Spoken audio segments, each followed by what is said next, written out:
Hello students, मैं रूपक सिंह और आज के वीडियो में मैं नीट 2023 की तैयारी किस प्रकार से करनी है उन सब सारी चीज़ों को मैं पॉइंट टू पॉइंट डिस्कस करूंगा।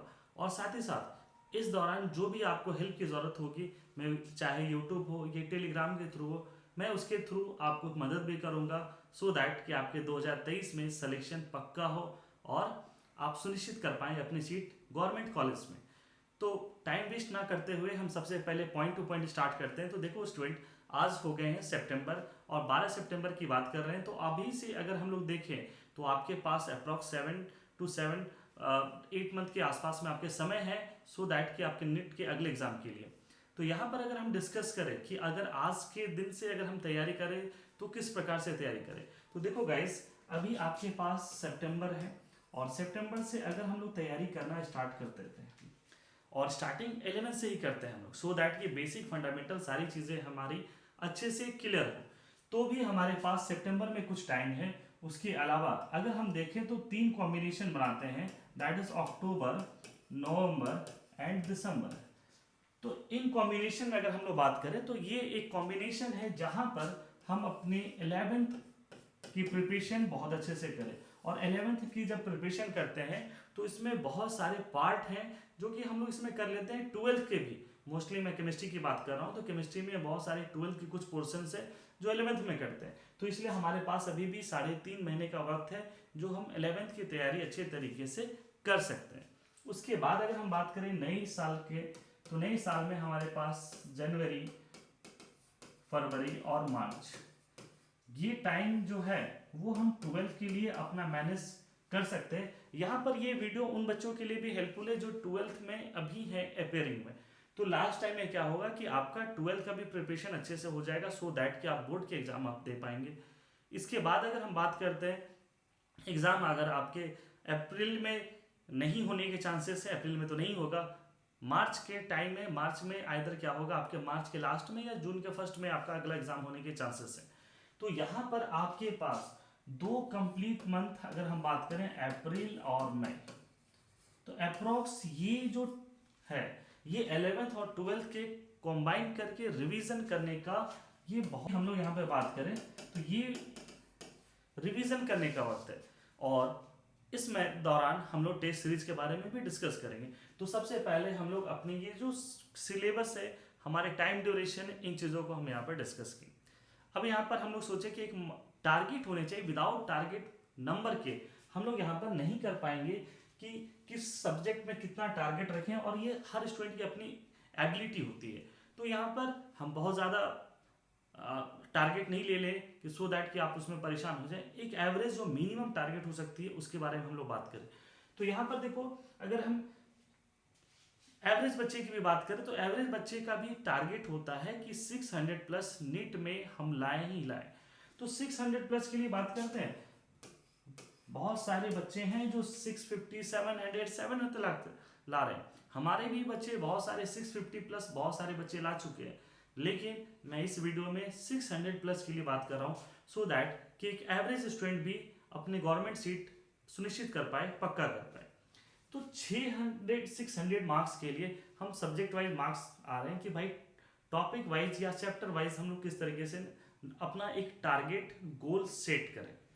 तो सबसे पहले यहाँ पर अगर हम लोग बात करें तो बायोलॉजी का एक थोड़ा सा बड़ा सा पोर्शन होता है, टोटल 360 मार्क्स के होते हैं, इसलिए बायोलॉजी में हमें टारगेट रखना होगा कि कम से कम 330 रखें। और जितने भी मेडिकल स्टूडेंट से हम मिलते हैं तो उनका वो इतना कॉन्फिडेंस रहता है कि हाँ सर 330, 340 वो नंबर कोशिश करके लाया जा सकता है, और हम ला भी। बहुत सारे बच्चे तो है नहीं 350 का टारगेट लेते हैं, वो भी बहुत अच्छे हैं। इसके अलावा फिर अगर हम केमिस्ट्री की टारगेट रखें तो केमिस्ट्री में अगर अच्छे से सिस्टमेटिक तरीके से तैयारी किया जाए तो 150 लाया जा सकता है। बहुत सारे स्टूडेंट हैं जिनके हम देखते हैं कि करेंट ईयर में भी 165 के अप्रॉक्सीमेट नंबर ला रहे हैं और लाए हुए हैं स्टूडेंट। तो यहाँ पर हम उनसे एक्सपेक्ट करते हैं कि भाई आप 150 लेकर के आए। फिजिक्स में मेडिकल के बच्चे थोड़े से उलझते हैं, परेशान होते हैं कुछ बच्चे, इसलिए उनका टारगेट यहाँ पर थोड़ा सा हम कम रख रहे हैं, दैट इज ये 130 का टारगेट ही रख रहे हैं। इसमें बहुत सारे बच्चे 140, 150, 155 तक भी हम देख रहे हैं नंबर कि फिजिक्स में ला रहे हैं। और इस सेशन में तो फिजिक्स थोड़ा सा कंपेरेटिवली इजी था, तो बच्चे अच्छे स्कोर किए। तो फिर भी अगर यहाँ पर अगर टोटल मार्क्स कैलकुलेट करते हैं तो हम यहाँ पर लेके चल रहे हैं 610 का। और अगर मान लो कभी आसान क्वेश्चन हो गए, किस्मत अच्छे हैं, तो हो सकता है कि आप नंबर थोड़े अच्छे ले आए। लेकिन हाँ, 610 में ये हो सकता है कि आपको गवर्नमेंट सीट मिल जाए। तो यहाँ पर एक सबसे पहला टारगेट जो है वो हम लोग यहाँ पे नंबर के अकॉर्डिंग किए।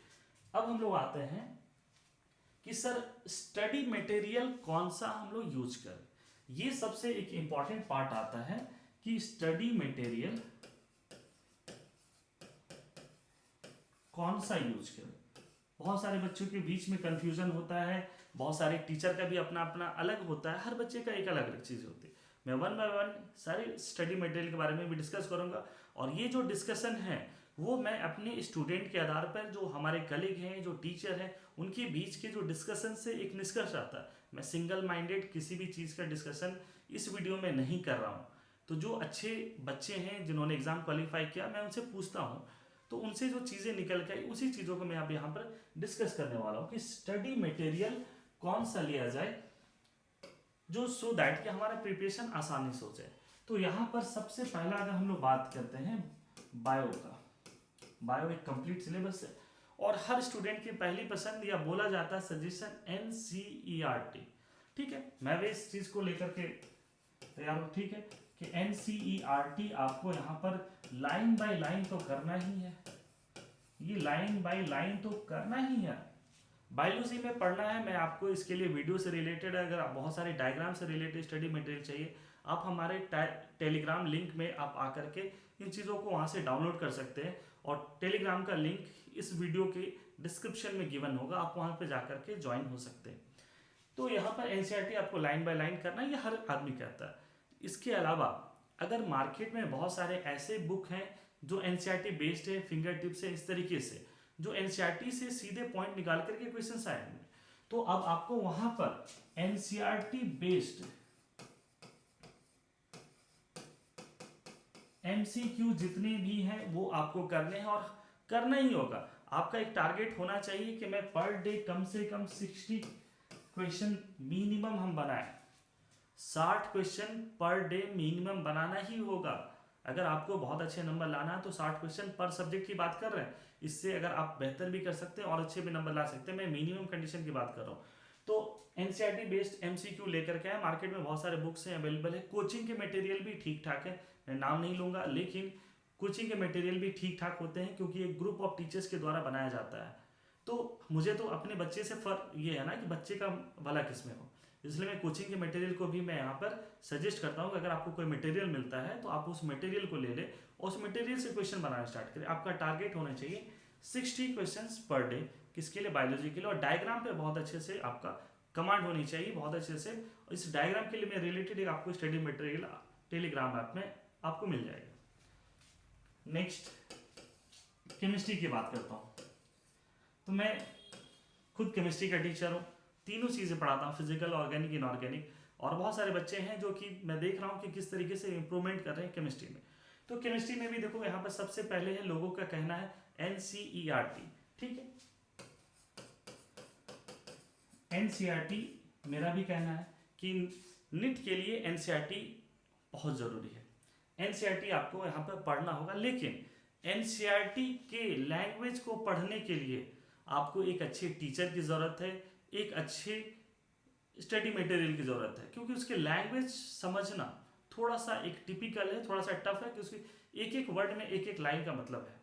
तो ये NCERT को थोड़ा सा अच्छे तरीके से एक बार करना है और इसमें कुछ हायर बुक्स भी लिख करके आप, हो सकता है आपको ज़रूरत पड़े, अच्छे टीचर की भी ज़रूरत पड़े। NCERT का एक सबसे बेस्ट पार्ट होता है एग्जाम्पलर। जो भी मेरे नीट एस्पिरेंट है, मैं उनको कहता हूँ एग्जाम्पलर आपको करना है, ये मस्ट है सर्वाइव करने के लिए। आपके बोर्ड्स में भी अच्छे एग्जाम नंबर्स आएंगे, साथ ही साथ नीट में भी बहुत अच्छे क्वेश्चंस यहाँ पर बनते हैं एग्जाम्पलर से। तो NCERT आपको यहाँ पर करने। इसके अलावा कोचिंग के जो मटेरियल्स हैं, बहुत सारे कोचिंग हैं, उनके मटेरियल्स बहुत अच्छे हैं। इसके अलावा नीट के नरेंद्र अवस्थी की बुक आती है ना, ये फिजिकल की बुक है, बहुत अच्छी बुक है। इसके बाद अगर इनऑर्गेनिक में आजकल बच्चे उलझ रहे हैं, थोड़े से परेशान हो रहे हैं, तो एनसीईआरटी पढ़ना है लेकिन आपको क्वेश्चन जो सॉल्व करने हैं, तो इसमें ही बालाजी पब्लिकेशन की बुक आती है, वीके जायसवाल की बुक, ये बुक आती है। इसके अलावा विशाल जोशी, ये अंतिम टाइम में, लास्ट टाइम में बच्चों से जब मैं वहाँ पर एक्सरसाइज कराता हूँ, प्रैक्टिस कराता हूँ, तो इन चीज़ों को मैं ज़रूर कराता हूँ। तो ये स्टडी मटेरियल आप वहाँ पे कर सकते हैं। इसके अलावा ऑर्गेनिक में थोड़े से बच्चे उलझते हैं, ऑर्गेनिक के लिए मैं थोड़ा सा आपको बताऊंगा। ऑर्गेनिक मेरा फेवरेट सब्जेक्ट भी है ना। तो यहाँ पर अगर हम ऑर्गेनिक की बात करें तो ऑर्गेनिक में आपको एनसीईआरटी स्टडी मटेरियल में जो थ्योरी पढ़ना ही पढ़ना है, लेकिन बच्चे एक चीज इग्नोर करते हैं, एक्सरसाइज के क्वेश्चंस। यहाँ पर आपको एक्सरसाइज में करने हैं, आपके बहुत सारे ऐसे टॉपिक्स हैं जो एक्सरसाइज में दिया हुआ लेकिन थ्योरेटिकल पार्ट में नहीं दिया हुआ, और आपको लगता है कि थ्योरी में नहीं है। इसलिए मैं आपको कहूँगा कि नहीं, एक्सरसाइज के क्वेश्चंस आपको करना है। साथ ही साथ में यहाँ पर एनसीईआरटी का मैं एग्जाम्पलर के लिए हमेशा यहाँ पे बात करता हूँ, इसके एग्जाम्पलर करना ही करना है ऑर्गेनिक में। ऑर्गेनिक में एक थोड़ी सी चीज़ें और बच्चों को उलझाते हैं, रिएक्शंस। तो रिएक्शंस में आपको यहाँ पर एक चीज़ और थोड़ी सी चेंजेस क्या लाना है कि आपको एक नेम रिएक्शन का लिस्ट तैयार करना। अगर आप खुद से लिख लेते हैं तो भी अच्छी बात है, नहीं तो टेलीग्राम में ऐप में आपको ये अवेलेबल करा दी जाएगी। नेम रिएक्शंस, आपको जितने भी नेम रिएक्शंस आपको याद होनी चाहिए। दूसरा, किस रिएजेंट का किस प्रकार से काम है, कौन ऑक्सीडाइजिंग एजेंट है, कौन रिड्यूसिंग एजेंट है, कौन इलिमिनेशन करता है, कौन सब्स्टिट्यूशन करता है, ये सब कुछ कंडीशन से, स्पेशल कंडीशन से, E1 है, E2 है, SN1 SN2, कुछ स्पेशल कंडीशन है, उसके छोटे छोटे से एक नोट्स बना सकते हैं। तो ये आपके लिए हेल्प करेगा कब कौन सा सॉल्वेंट चाहिए, क्योंकि ऑर्गेनिक केमिस्ट्री में आप चाह करके आप 100% नंबर ला सकते हैं, लेकिन आपको बेसिक में जो चीज़ें रिपीट कर रहा हूँ, आप वीडियो को एक बार फिर से रिवाइंड में जाकर के सुनना कि मैं किन चीज़ों पर यहाँ पे बात कर रहा हूँ। तो ये सब सारे रिएजेंट और ये सब सारी चीज़ें आपको ऑर्गेनिक में याद होगा, तो फिर बहुत अच्छा सही है। फिर यहाँ पर हम लोग बात करने वाले हैं फिजिक्स। थर्ड जो बात करते हैं फिजिक्स का, फिजिक्स में बहुत सारे बच्चे उलझते हैं। मैं सबसे पहले यहाँ पे कहने वाला हूँ फिजिक्स वाले स्टूडेंट को कि भाई आपको फॉर्मूला याद होनी चाहिए, हर चीज़ का फॉर्मूला याद होना चाहिए। फॉर्मूला के लिए बहुत सारे बुक्स आते हैं, बहुत सारे स्टडी मटेरियल है, आपको ग्रुप में प्रोवाइड कर दिया जाएगा टेलीग्राम में, या आप अपने सेल्फ नोट बना सकते हैं। फॉर्मूला आपको याद होने चाहिए और फॉर्मूला बेस्ड न्यूमेरिकल आपको करने हैं। इसलिए यहाँ पर जो एनसीईआरटी से रिलेटेड बुक सब हैं जिसमें कि एमसीक्यू है, आपको ये करना होगा। दोनों सब्जेक्ट में भी 60-60 क्वेश्चन पर डे करना होगा, सो दैट कि आपके पर डे कम से कम 180 क्वेश्चन हो और महीना में एक अच्छा खासा क्वेश्चन हो जाए, है ना। पर डे आपको 180 से 200 क्वेश्चन करना ही होगा किसी भी तरीके से टाइम निकाल करके। तो फिजिक्स में फॉर्मूला, एनसीईआरटी, ग्राफ वगैरह भी देखने हैं आपको। बहुत सारे बच्चे ग्राफ मिस करते हैं कि नहीं ये तो जेई के बच्चों का, नहीं जेई के बच्चों का है, लेकिन ऐसे 2-3 क्वेश्चन ही आते हैं और वही मैटर करता है सिलेक्शन के लिए। तो ये चीज़ें फिजिक्स वगैरह में, और इसमें भी आपको देखना होगा केमिस्ट्री में। तो ये मैं यहाँ पर स्टडी मटेरियल के लिए बात कर रहा था। नेक्स्ट यहाँ पर बात होती है कि सर हम लोग कितनी देर पढ़ाई करें। ये जो चीज़ें हैं ना कि सेल्फ स्टडी के लिए कितनी टाइम है, तो देखो यहाँ पर हम कहते हैं 6 to 8 आवर्स, 6 to 8 आवर्स की सेल्फ स्टडी की मिनिमम रिक्वायरमेंट है। इसमें आप कोचिंग के टाइम को या किसी भी तरीके से अगर ऑनलाइन भी पढ़ते हैं तो उन सब चीज़ों को आप माइनस करके, इट मीन्स सेल्फ, जो आप पढ़ रहे हैं, प्रैक्टिस कर रहे हैं, ये उसकी बात कर रहे हैं।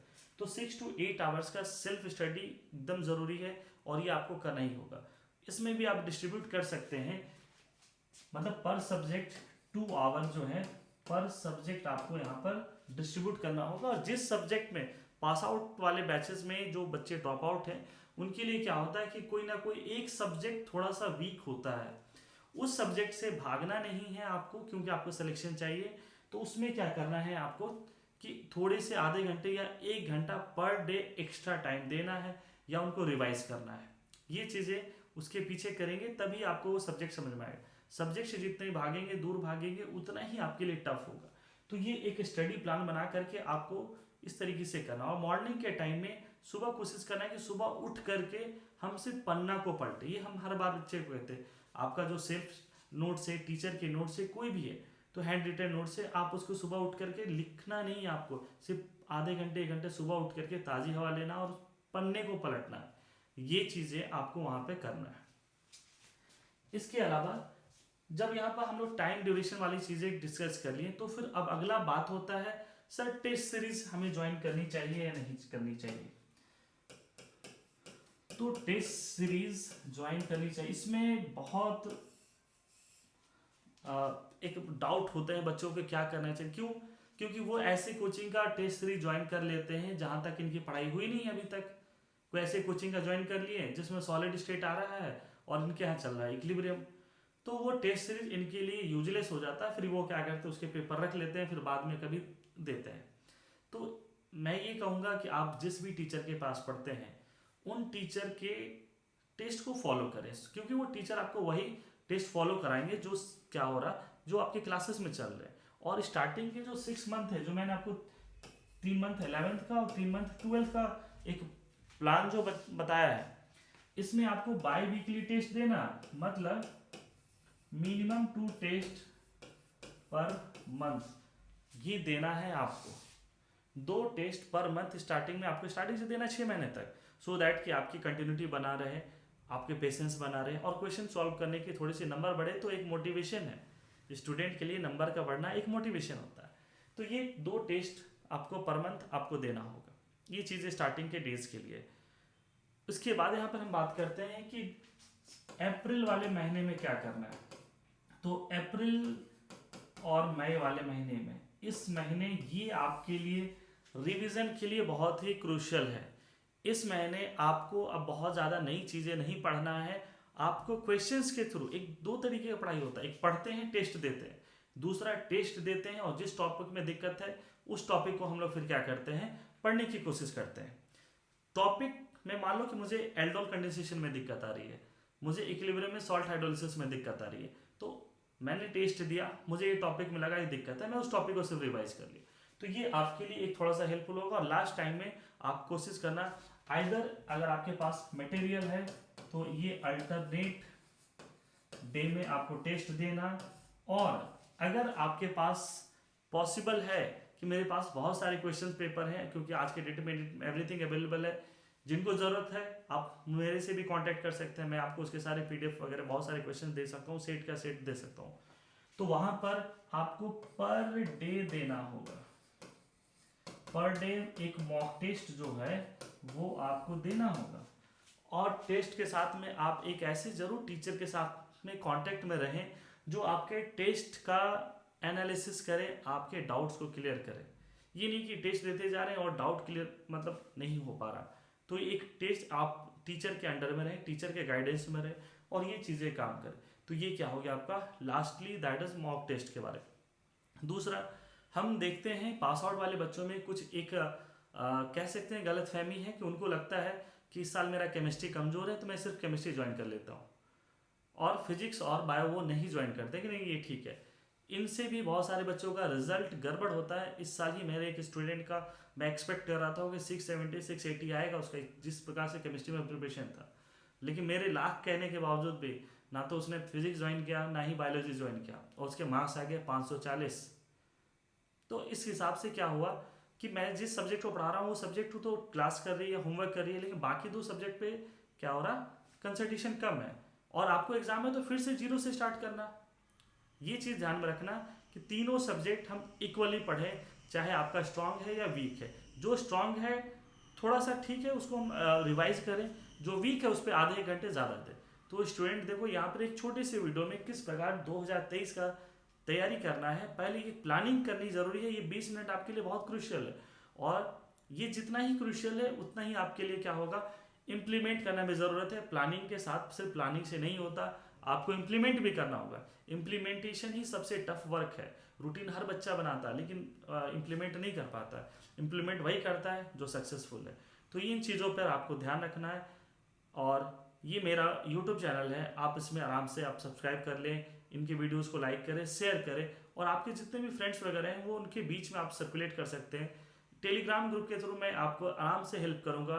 मेरी सेंटर रांची में है, जो बच्चे रांची में रहते हैं वो आप सेंटर में आकर के भी मिल सकते हैं। कुछ डाउट्स है, कुछ इस तरीके का कन्फ्यूजन है, मैं आपके लिए हमेशा अवेलेबल हूँ। तो इस तरीके से आप, लेकिन मेरे से ये रहेगा कि नीट 2023 में अच्छा से करना, बहुत अच्छा करना, और आप में जो भी पोटेंशियल है, जो भी एफर्ट है, उस चीज़ों को लगाना है और सक्सेस करना है। ठीक है, okay guys, all the best.